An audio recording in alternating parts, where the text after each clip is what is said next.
Pat Bianchi is a Grammy-nominated jazz organist known for pushing the boundaries of the Hammond B-3 while honoring its rich tradition. Mentored by legends Dr. Lonnie Smith and Joey DeFrancesco, Bianchi has developed a unique voice that blends deep roots with a forward-thinking approach. As a leader, he's toured extensively across the U.S. and Europe, opened for Steely Dan, and performed alongside icons like Pat Martino and Lou Donaldson. His command of the instrument, harmonic depth, and rhythmic intensity place him among the top organists of his generation. In addition to his busy touring schedule, he teaches at Berklee College of Music and hosts a SiriusXM show Organized, celebrating the art and history of jazz organ. And we're live. Pat, good to see you. Great to see you too, and thank you for inviting me to sit and chat with you today. I really appreciate it. Oh yeah, absolutely. I mean, and I've watched a lot of interviews online, and talking a lot about your work with Pat Martino and a bunch of other things. But I really want, there were some things that I think myself and the audience are curious about, you being the jazz organist you are. But, first and foremost, how are you? I'm hanging in there, man. It's been a busy time between, I've been on the road a lot the past 3 months, and teaching, of course, and like every other musician, just trying to do everything possible to keep everything going, and make it all go in the end. So, but I can't complain. I feel very fortunate to be doing what I'm doing and to be playing, especially as playing jazz organ, which is not really the most common thing.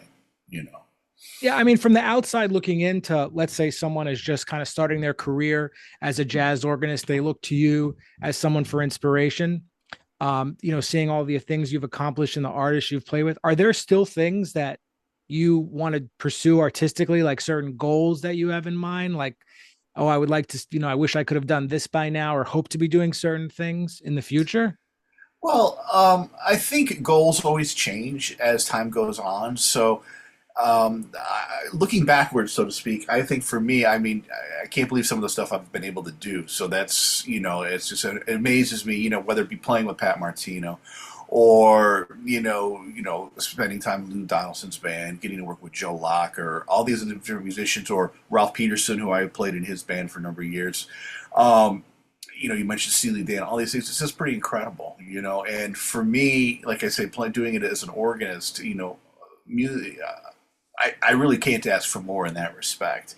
In terms of goals, it's these days it's always been musical. The business being what it is, it always has its ups and downs. It's always changing. But I made a decision that I wanted to spend a lot more time back, like when I was a student or, up and coming musician, however you want to describe it, because I'm always going to be a student of the music, but, being completely excited about music and discovering new things, checking out new things, and the goals being oriented around things I want to be able to do on the instrument, and do them well, which is a never ending process. So that's to these days, that's a lot of where things lie. You mentioned Ralph Peterson, which this would be a great thing to talk about. I actually, believe it or not, when I was at Berklee, there was like a drum professor night where Ralph Peterson and a couple of other drummers played. Hmm. And this is probably like 2006 or seven, but Hmm. you were playing with him on that night. Do you know what I'm talking about? It Was was that the night was Mark Whitfield playing guitar? Mark Whitfield was playing guitar. I Uh, remember that. his Yeah, trumpeter Gordon Howe, I think, was playing, if I'm not mistaken. I could be wrong though. that I'm not sure. Somebody may have sat in, but I remember that the core trio, Mark was on that particular gig, and I was nervous as could be. I mean, it's just because you talk about both Ralph and Mark. Mark was a hero of mine back in the back during the times of like when he was first coming on the scene, and they had Columbia House, where you could order your free CDs, and I got the Marksman as one of the CDs, and it's always loved his playing, and fortunate to get to work with him. But that was a kind of a surreal moment for me because I'm just like, wow, I'm up here with in this whirlwind of stuff, sound going by, and I'm just like holding on for dear life. But I remember that. I do remember that concert. And you guys played a lot of the music from the Larry Young recordings. So how did that collaboration come to be with Ralph? I had I done a tour with Ralph. Gosh, it had to be a couple of years prior to that, and it was with a guitar player, Greg Scaff. It was he had a project that he released, and we had gone to Europe together. And at the time, I was living. I had spent some time in Denver, Colorado, so I was living out in Colorado, and So we did this tour in Italy with Ralph, myself, and Greg Scaff on guitar. And Ralph and I ended up staying in touch just over the years. And I had brought him out to Denver on a couple of occasions because as I would try to do that at one point where I had to bring different artists out to play with me out there. So Ralph came out. He did a clinic at University of Colorado Boulder, and we did a number of gigs. And that just sort of was the starting point of this band actually developing. We did some trio things over the years, and then eventually shifting towards the musical area. We played a lot of stuff from Unity, as well as some of Ralph's compositions that were in that style. And that band stayed together, I think, maybe until 2012, 2013, when I first joined, up until I first joined Pat Martino, because there was a lot of conflicts, obviously scheduling wise. With Ralph would have a gig, Pat would have a gig, and of course, at the time, I had to go where it was more consistent from a financial aspect. It was just to pay bills at that point, and I wasn't able to keep them both together. And then we did some playing, and actually the day before the pandemic, basically shut everything down, was one of my last gigs before the pandemic, and it was a duo gig, me and him. So I'm grateful that we had that opportunity to kind of reconnect, and for all intents and purposes, Ralph was the drummer's drummer, musician's musician. I got my butt kicked. He's just like everything I play, he'd be right there times 10, and push me, above and beyond, what I thought I could do. Just it made me grow. So I'm grateful to have had that opportunity for sure.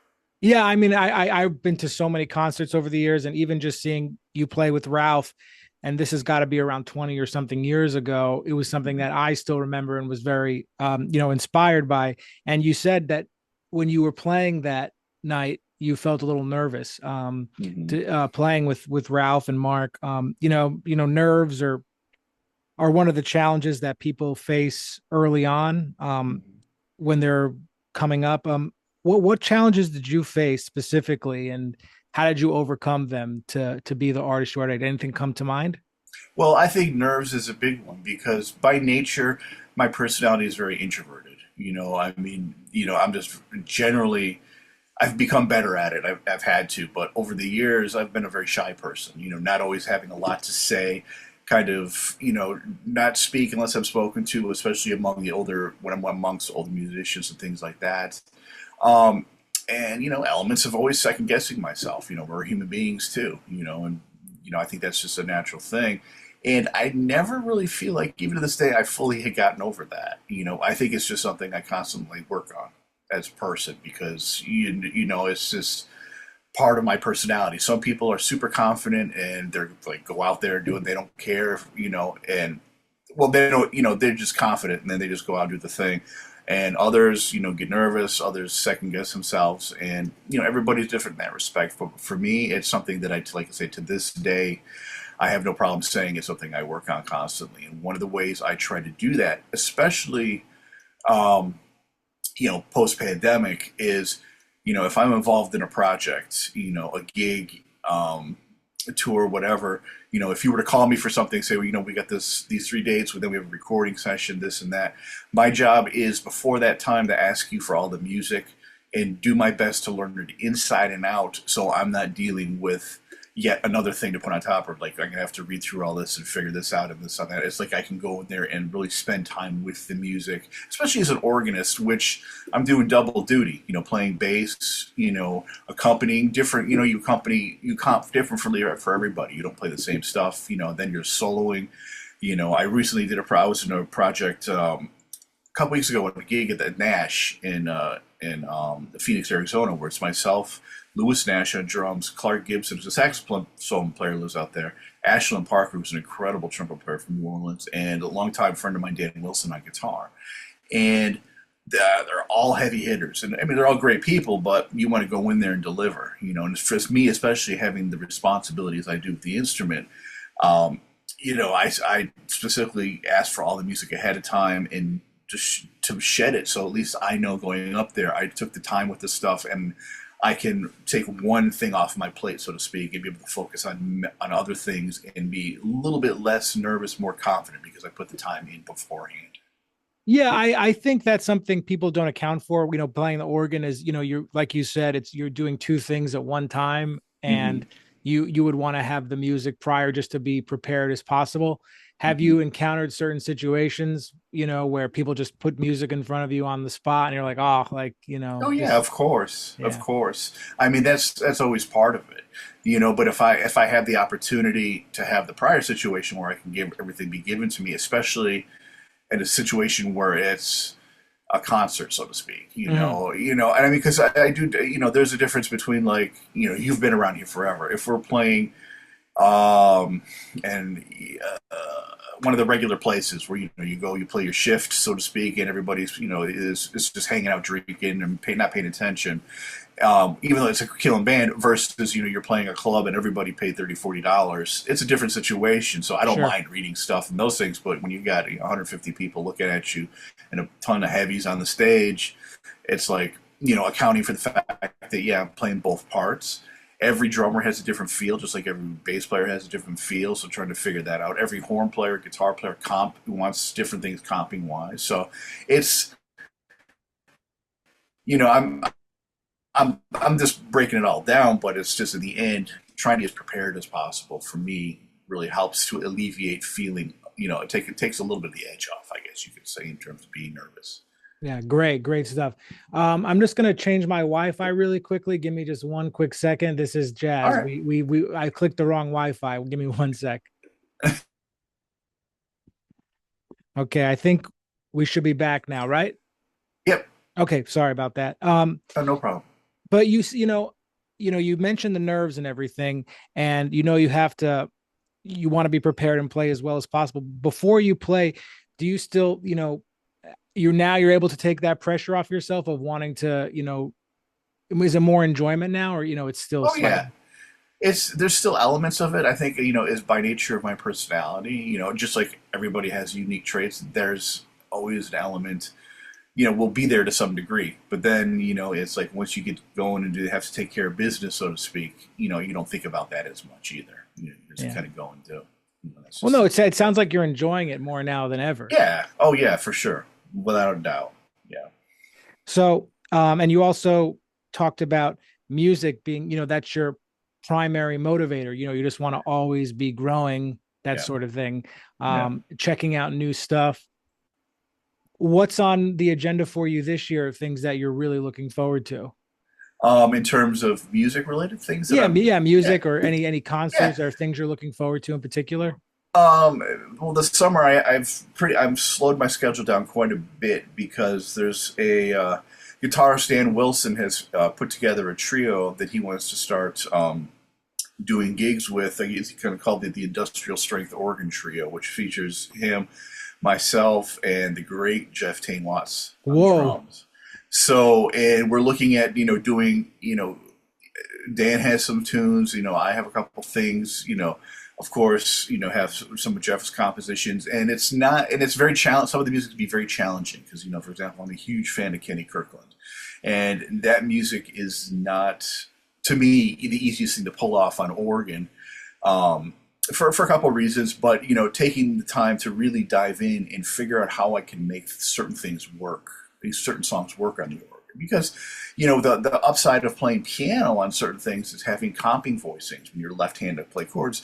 It makes your lines come across in a different way, and especially with modern harmony, it becomes slightly easier task. And then when you're doing that on organ, it's just like playing it on guitar or playing it on a horn as a single note instrument. You have to have, I feel like you have to have a different set of ears, if not bigger ears, because you don't always have to, you can't always rely, or you have to, the chords aren't there for you all the time. So you have to be able to play your lines a certain way or figure out how to get through it. So I'm looking forward to doing that for Are sure. there are there gigs with that band already scheduled? Yes, right now we're doing a jazz festival in Buffalo, New York. Sometime at the end of August, we have the Cleveland Jazz Festival, I think it is, in September. And then there's a possibility we're going to be going to Europe and doing a tour of Spain in November. I hope it comes to the tri-state area. I will be at that concert in like a heartbeat. It should be fun if it does. I think once we can get it off the ground, I mean, because we've never played together as a trio before. I've been very it's been an honor to play with Jeff on a couple occasions, and Dan a bunch of times as well. But we've never done it, the three of us together. So hopefully, as soon as we get to do it once, and kind of get some buzz generated, we'll be able to book some other things around it. So fingers crossed. Yeah. I'd like to ask you just, a quick question about Pat Martino, if that's okay. Yeah, of Obviously, course. you played in his band for a long time. You toured the world. You played everything from clubs and festivals. Are there certain nights that, when you think about it, like that night was really special for, whatever reason? Anything come to mind, like whether it was the audience or where you were? Like, what comes to mind? Yeah, three different occasions stick out to me. The first one being, and I think it's on YouTube. We played a concert in Poland. It was, gosh, we were basically opening, the festival, if I remember correctly. But and I don't even remember the name, but Gdansk, Poland, maybe it was. And it just happened to be one of those nights that was just incredibly special. And the music was all together.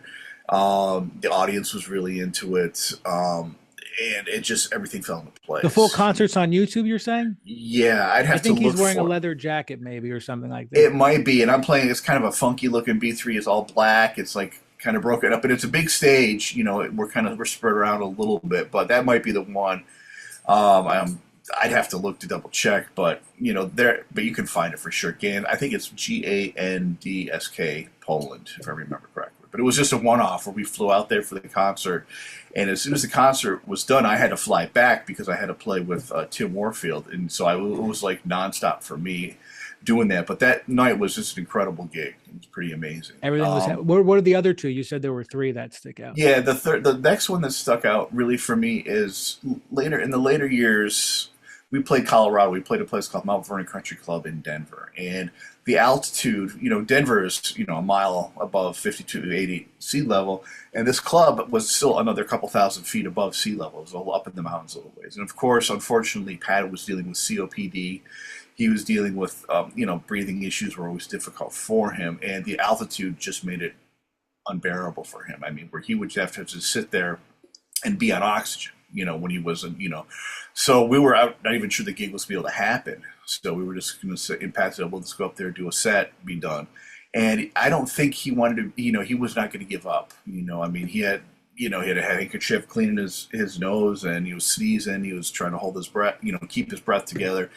He ended up doing a 2-hour straight concert. It was just off the hook. It was no like intermission. No intermission, and playing like there was no tomorrow. And it's just like he was not going to let anything stop him. And it was just an inspiring moment. It was just like to see that the will, and I mean, obviously the professionalism and all that stuff, but you could just see he was coming from a different place, and it was just like the music was off the hook. He was not going to be brought down by the situation. He was going to kind of rise above everything, physically, spiritually, emotionally, and it was incredible. It was truly incredible. Yeah, that's amazing. I mean, it doesn't surprise me. He's sort of like a guru in a way of the.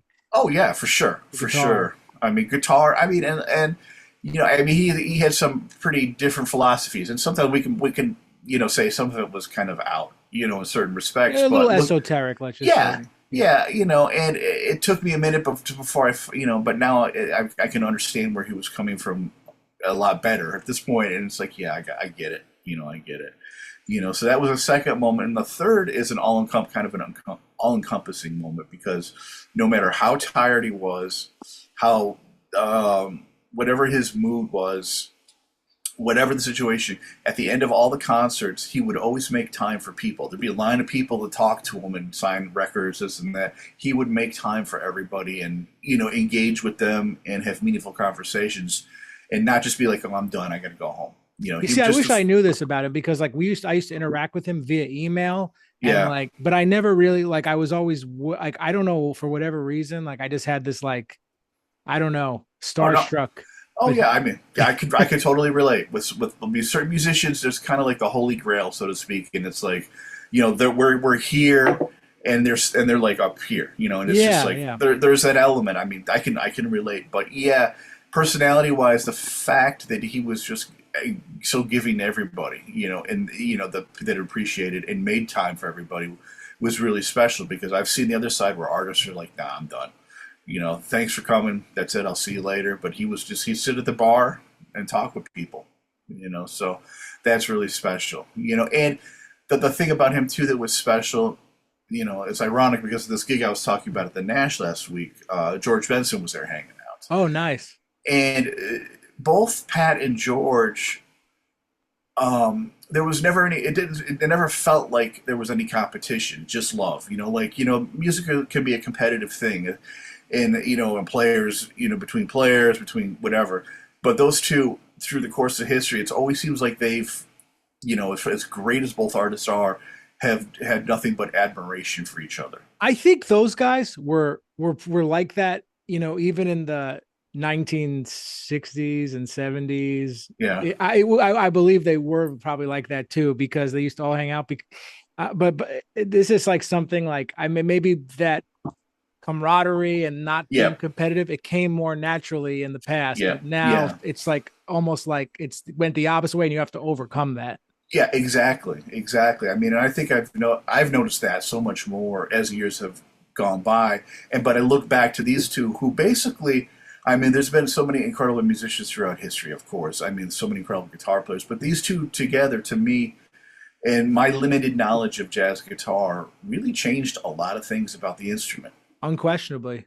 And for them to be like, so, like I say, so they both each admire each other so much, and there's no other kind of weirdness or anything like that, and nothing but respect, and not afraid to show it. I think that's a beautiful thing. Yeah, I think that's like, what helps people overcome that competitive aspect, that it's just human nature to be that way. It's survival instinct, especially in a field as hard to be in as jazz. True. But just realizing everyone has something to offer. And, once you're a pro, you're a pro, but everyone has something different to say, and it's okay. Yeah. We can all do different things. That's the beauty of it. Exactly. And if it wasn't like that, what's the point of doing what we do? Because then everything would sound the same. Everybody would think the same. And there would be no creativity, it wouldn't be worth it at that point. So the diversity of it all was beautiful. So you started on piano before going to organ, I presume. No, I started on organ first. I'm one of the few. Yeah. So when I was, I come from a family of musicians. My father's a drummer. Both grandfathers were horn players. When one of them happened to also play keyboards and piano. And they played what's called the dance band circuit, which was like back in the day, probably like the 60s, 70s, playing big band music in small group format. So, and my dad loved to record, he was also into recording and stuff. So he would record the bands that he would play with and bring the recordings home, and we'd sit on the couch. I'd be really young on a Sunday and listen to a bunch of the stuff. And I kind of took an interest in it, and specifically playing piano, keyboards of some sort. So for I think it was 6 or 7 for a Christmas present, one grandfather gave me an old Farfisa compact duo organ, which was like, it's nothing like a Hammond, but it's, it had bass, you can play left-hand bass on it and things like that. And the other grandfather had given me an amplifier to go with it. So I got that for a Christmas present. And once I had that, I would just be in the basement for hours learning these tunes that these different bands that my father and grandfathers played in would do. It's basically like old standards, or Glenn Miller, Duke Ellington, certain context, so to speak. And that was all playing left-hand bass, no piano, no pedals, nothing like that. So I did that, even gigged like that for years until I got into high school, and then I had the band director was a jazz piano player who started showing me how to play left-hand voicings and play jazz, quote unquote, jazz piano. Were people trying to push you to play piano? Because maybe. Yeah, my parents wanted me. They tried to get me to do classical piano, and right. I did it, but I never really took to it. I mean, I love the music now. I mean, it's so much incredible stuff. But at the time, my heart wasn't in that. I didn't get into music to do that, or it wasn't fun like this other stuff, and just sitting there and trying to figure out triads and bass lines, and basically it wasn't. That was fun to me, and then hearing the audiences in the background and trying to play with the recordings, not trying to learn a Bach invention. Now it's obviously very different, but yeah, for me then I just didn't take to it as well. This has been such a great conversation. If it's okay, I just, would like to ask you one more question. Of course. Yeah. So the challenges musicians face, I mean, I don't have to get into all that. And even like something like you said, you mentioned the pandemic a little bit, obviously a very challenging time. And schedules have ebbs and flows, and sometimes we're busier than other times. It's like being a salesman in a sense, because sometimes you have strong months and bad months. Exactly. How do you stay motivated just during difficult times? Like, what do you go back to? Anything you think about? I mean, I'd be lying to say if there weren't times where it's just like I'm just tired, and if it's not happened, it's just like maybe I should teach more or do this or do that. But Pat Martino had always said, it's like, what, man, no matter what, it always works out. It always comes around. It always comes together. So you have to remember that. So therein lies the thing of getting back into music for the sake of music. Of course, working, if I get to teach a little bit more to pay, take care of the mortgage, or if I have to do this, that's a given. But, it's like when things slow down, it's like, okay, it's a perfect opportunity to spend time with the music and to learn, like I have to learn all these charts for next week versus, man, I really want to transcribe this part of this Joe Henderson solo. So that keeps me motivated by going from what I have to do to things that I want to do that I can't get to. Mm-hmm. So that it keeps me in it. And it's, and maybe it's an, I can't believe I'm saying this stuff now, like an age thing. It's just like, no, I'm still like 20 in my head sometimes instead of, almost like 40. But, and I don't know how you feel about this, but sometimes I feel like a break is good for the creative process. Just to let it all kind of percolate and settle for a minute. And then when you come back to it, you have more kind of to give. I wouldn't, listen, everyone has to be honest with themselves about how often they want to perform and stuff. And, for me, I certainly have a sweet spot, which is, maybe, I wouldn't want to play like 5 nights a week. I mean, it's just because it's hard for me, maybe like I'm like a 2 night a week, 3 time, because it's hard for me being inspired, and it's just the way I am, the way I'm, and that's okay. You. Like, I just, and that's why I could take those other days to like find the joy again and find the inspiration, Exactly, because we're human beings. And we're human. There's more to life. Yeah, music is a huge part of life. Don't get me wrong, because I don't want anybody to jump on that. But there's other things in life that are just as important that end up feeding the music and the creativity as well. Yeah. No, Pat, this has been great. Thanks so much for doing it. Thank you for taking the time, man. It's really great to talk to you again, and I hope we do get to play at some point in the future. That will be rectified. Cool, man. I'm around. Definitely.